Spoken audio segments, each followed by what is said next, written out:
안녕하세요. 뉴스반장입니다. 의혹으로만 제기됐던 윤석열, 김건희 일가의 국고 슈킹 게이트가 그 실체를 드러내고 있는데요. 묻지도 따지지도 않고 해외에 퍼준 돈만 무려 87조에 달하는 걸로 확인됐습니다. 이 모든 걸 다 포함해 윤석열 내란 정부가 남긴 국가 채무는 251조에 달했는데요. 대체 뭘 어떻게 헤쳐먹은 걸까요?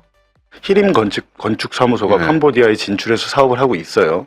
이미. 근데 도이치모터스, 도이치파이낸셜이 진출했죠. 히림이 진출했죠. 이제 김건희 관련 기업들이 다 들어가 있다라는 가까이 점. 지내는 기업들이죠, 다. 그리고 2022년 윤석열이 집권하면서 대외경제협력기금 예. EDCF라고 하더라고요. 이게 ODA의 이제 일환인 것 같아요. 대외협력 차관. 예, 개도국에 이제 돈을 네. 저리로 싸게 빌려주는 건데 지금 보니까 우리나라가 빌려준 돈으로 뭐 다리 짓고 뭐 도로 건설하고 이러고 있어요. 네. 근데 그러니까 실질적으로 이 EDCF 사업에 우리나라 많은 기업이 진출해 있습니다. 근데 그분들께서도 이상하다는 거예요. 도이치파이낸셜 애들이 돌아다니고 히림까지 파이낸셜 왜 여기 와 있지? 그렇죠. 거기서 이제 어떻게 보면 제2금융기관을 인수해서 운영을 하고 있습니다. 지금 운영을 하고 있는데 여기다가 이제 히림 건축사무소까지 캄보디아에서 사업을 하고 있다라는 건데 윤석열 정권에서 이 대외경제협력기금이 4배 증액됩니다. 4배. 캄보디아가. 네, 원래 7억 불이었는데 당선되자마자 이거를 15억 불로 늘렸다가 지난해에 30억 불로 늘립니다. 30억 불로 늘리면 거의 5천억 가까이 되잖아요. 한 4,500억 정도. 4조 2천억. 예. 그렇죠. 4조 2천억 정도 되잖아요. 전체 예산이 예. 전체. 그러니까 2번 뻥튀기가 된 거예요. 2배씩. 근데 여기에 분명히 수상한 점이 많은데 이제 제가 말씀드렸지만 현지 교민들은 도이치파이낸셜이 진출한 것은 진출해서 인수한 금융회사의 실질 주주는 최은순이다.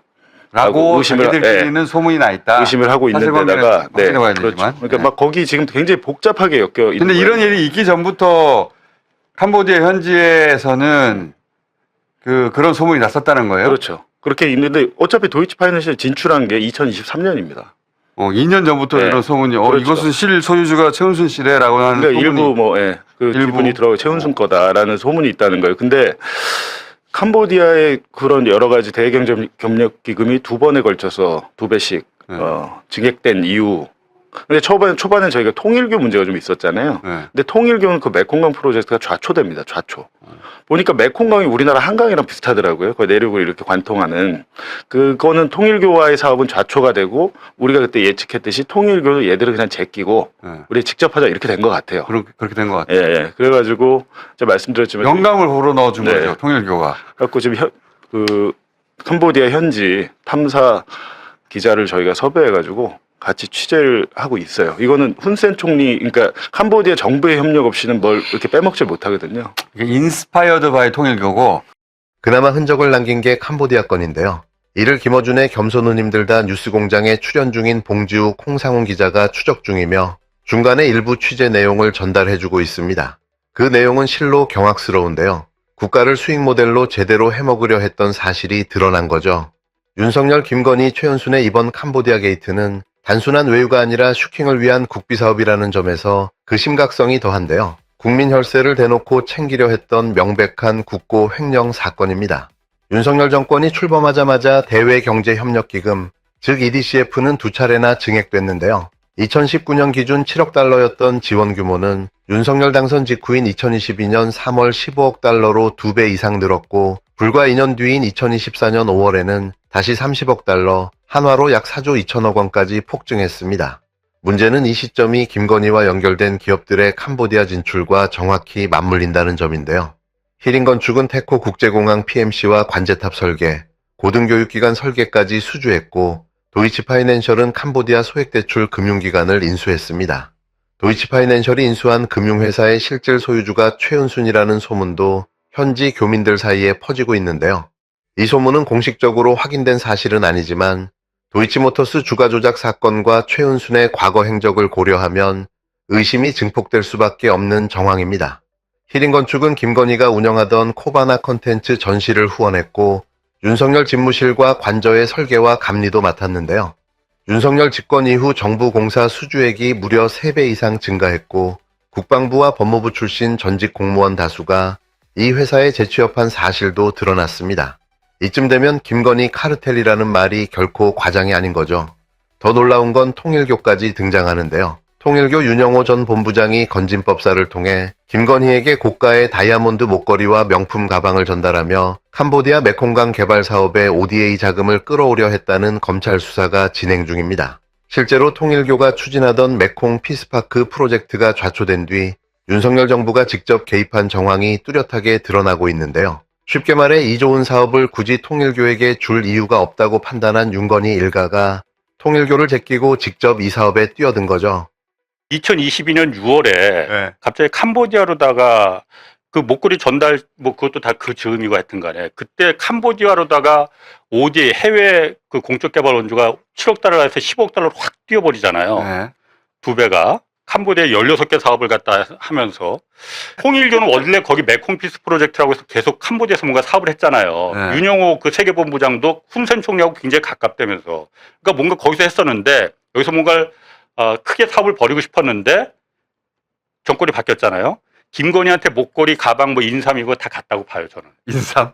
인삼도 갔대잖아요. 인삼도 MBC 있어요. 부스는. 그런데 갔는데 김건희 일가의 사업 특성이 그거잖아요. 패턴이 항상 여기서 내가 그 이 빠꾸미들을 갖다가 찾아가 그 사업에 네. 꾼을 갖다가 내 편을 만들어 동업을 해. 하지. 동업을. 그리고서는 요거 괜찮네 하면은 동업을 자르지. 동업자를 갖다 자르고 그냥 자른 게 빵에 보내버리잖아요. 형사로 걸어. 빵에 보내고 다 먹지 혼자서. 그리고 모든 이익을 다 100% 자기가 차지하는. 이때까지 이게 그랬어. 여기까지 패턴이었잖아요. 네. 이 메콩 프로젝트도 다 받고 보니까는 야 이거 크네 그게. 해외. 이걸 굳이 통일교랑 이걸 할 필요가 있겠어? 내가 다 먹어버리지. 우리가 다 그랬더니 통일교에서 나중에 건진이 그걸 잃어버렸을 리가 있겠습니까? 김건희가 마음이 달라지는 거 보니 야 목걸이라도 그럼 돌려줘 했더니 건진이 만나서 얘기합시다. 딱 맞아 떨어지잖아 지금. 그래서 현재 통일교는 불만이야? 어떤 거에 대해서요? 그러니까 조용히 있죠. 만약에 이 우리 홍사원 기자 시나리오라면 네. 통일교는 자기가 뭘 어떻게 하려고 하다가 뺏긴 거 아니야? 홀라당.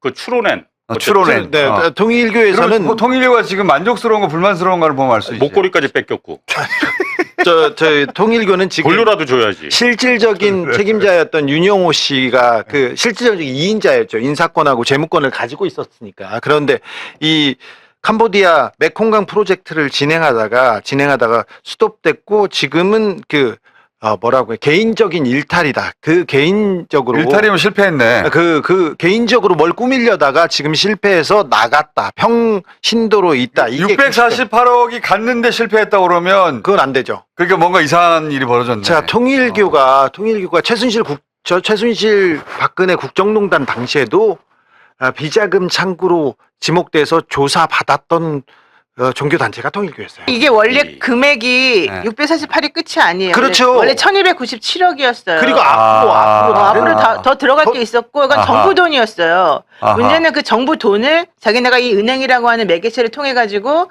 한번 세탁을 해. 그리고 그 돈들을 쫙 빼가지고 자기네끼리 뒤에서 나눠 먹으려고 했던 건데. 그런 거 같은데 근데 김건희나 이런 사람들 입장에서 보자면 줄 필요가 뭐 있어? 통일교가 낄 필요가 하나도 없는 거야. 네. 괜히 입만 늘리는 거죠. 네. 모른다. 원래는 뽑으려 그랬는데 이게 터지면서 못 뽑았겠죠. 아니 저 뽑았을지도 몰라. 왜냐하면 다 이거 내피셜입니다. 지금.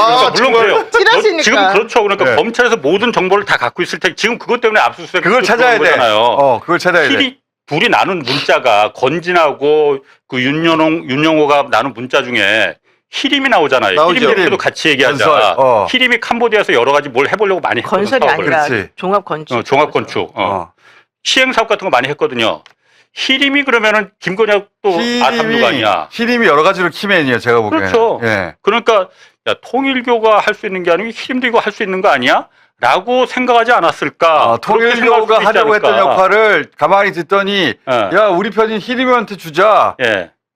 그렇게 일이 바뀌었을 수도 있다. 캄보디아 갔을 때 그 김건희가 이 김건희 윤석열은 특히 김건희가 어쨌든 사업 구상 뭔가 그냥 하는 게 없어. 뭔가 목적이 분명히 있는 거잖아요. 그 양반은 윤석열이 그래. 우크라이나 들어간 것도 목적이 지금 보니까 그래서 들어갔구만. 삼보토건 주가 조작이구나. 이렇게. 국내에서 홍수로다 50명이나 죽었는데도 불구하고 우크라이나로 예정에도 없던 그러니까. 거길 들어갔구나. 꼭 들어가야 되는 목적이 있었으니까 캄보디아 갔을 때 사진 찍은 거 있잖아. 오드리 헵번 그 흉내내면서. 그러니까 아이 안고 찍은 거. 다른 나라의 영부인이 어쨌든 오는데 저게 사전 계획이 정말 없었던 걸까? 있었겠죠. 예. 사전 계획이 무슨 동네 마트 같은 거 가는 것도 아니고 예.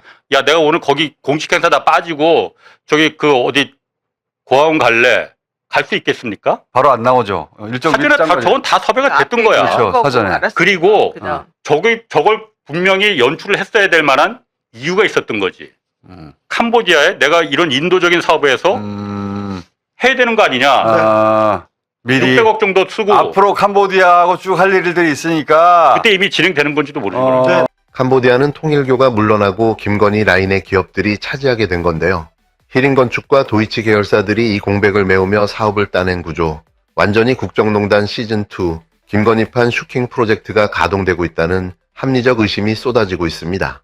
더 어처구니 없는 건 이게 다가 아닌데요. 윤석열 정권 시절 해외로 퍼준 돈만 따져봐도 아프리카에 14조, 영국에 34조, 미국 25조, 인도와 베트남 공산당에도 각각 5조, 우크라이나에 3조 등 총 87조 원이 넘는 금액이 해외로 나갔습니다. 그 결과 윤석열이 남긴 국가 채무는 무려 251조 원이나 됐는데요. 정작 국민은 허리띠를 졸라매는 상황에서 국고가 마치 윤석열 일가의 쌈짓돈처럼 쓰였다는 의혹이 커지고 있습니다. 이건 단순한 경제 협력이 아닌데요. 이름만 거창한 국비 지원 사업일 뿐 구체적인 내용도 성과 없는 묻지마 지원 사업인 겁니다. 누가 봐도 슈킹 게이트로 봐야 할 사안인데요. 더 무서운 건 지금 드러난 건 시작일 가능성이 크다는 점입니다. EDCF는 기재부와 한국수출입은행, 외교부 등이 다단계로 운영하고 있지만 핵심 예산 결정은 기재부가 쥐고 있는데요. 대통령과 직결되는 정치적 의사결정이 어느 순간 시스템을 우회하는 방식으로 이루어졌다면 그건 단순한 행정 문제가 아니라 부패이자 범죄입니다. 지금이라도 전수조사에 착수해야 하는데요. 특히 윤석열 정권이 집중적으로 지원한 나라들이 왜 그토록 우선순위가 됐는지 그 배경을 낱낱이 밝혀야 합니다.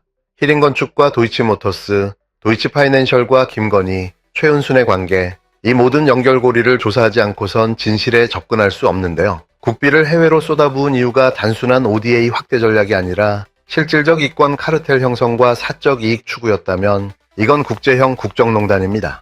정치적 보복이 아니라 정의 실현 차원에서 반드시 특검 수사가 이루어져야 할 텐데요. 캄보디아를 중심으로 벌어진 이 사건, 도이치와 김건희, 최은순의 연결고리, 그리고 윤석열 정권의 의도적 국고 지원까지 지금 이 순간에도 국민 세금은 해외의 특정 세력의 이득을 위해 흘러가고 있습니다. 이 모든 사업, 단 한 줄도 빠짐없이 철저히 조사해야 하는데요.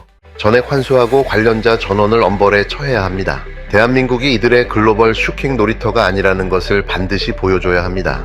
이게 윤석열 정권 차원의 지원이 없었다면 상식적으로 가능한 일이었을까요? 안녕하세요. 오늘 저희가 함께 살펴볼 자료는요.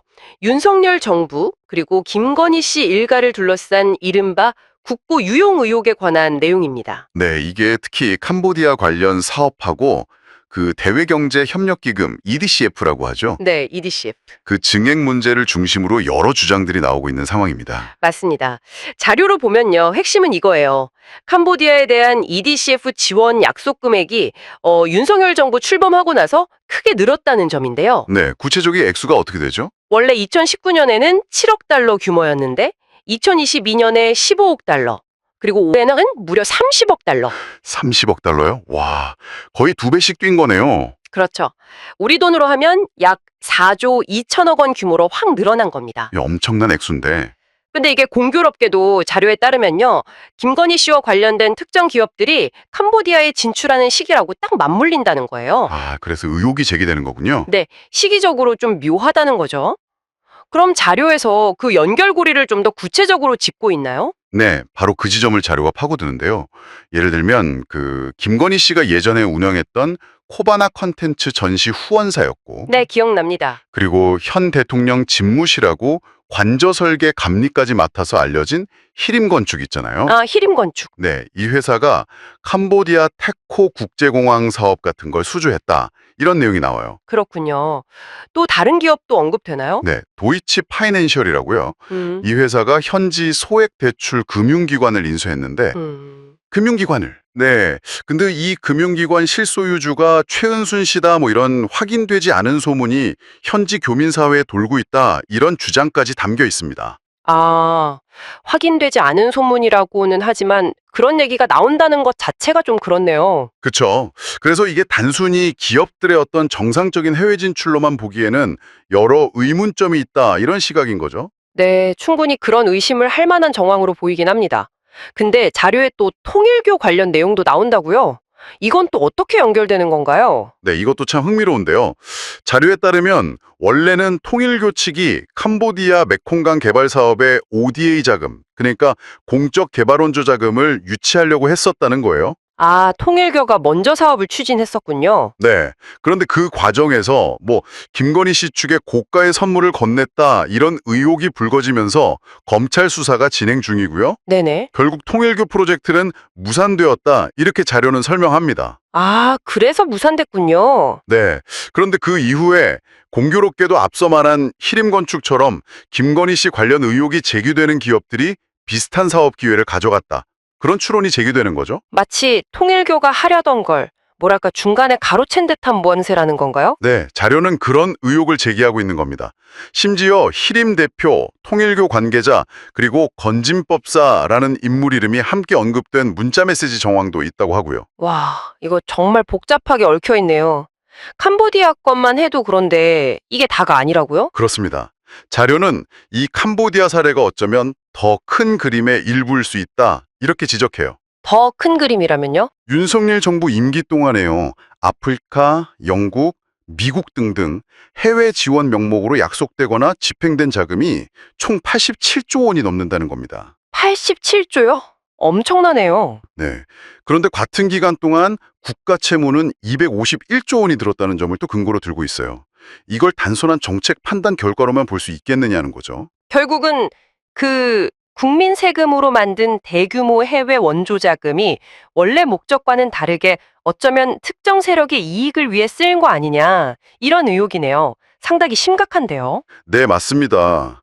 그래서 자료는 이 모든 의혹들이 단순한 행정처구나 정책 미스가 아닐 수 있다. 어쩌면 시스템을 이용한 조직적인 부패의 가능성까지 염두에 둬야 한다고 보는 거죠. 그래서 전수조사나 특검 수사가 필요하다는 거군요. 네, 강력하게 주장하고 있습니다. 특히 왜 EDCF 자금이 캄보디아 같은 특정 국가들에 집중되었는지 그 배경하고요.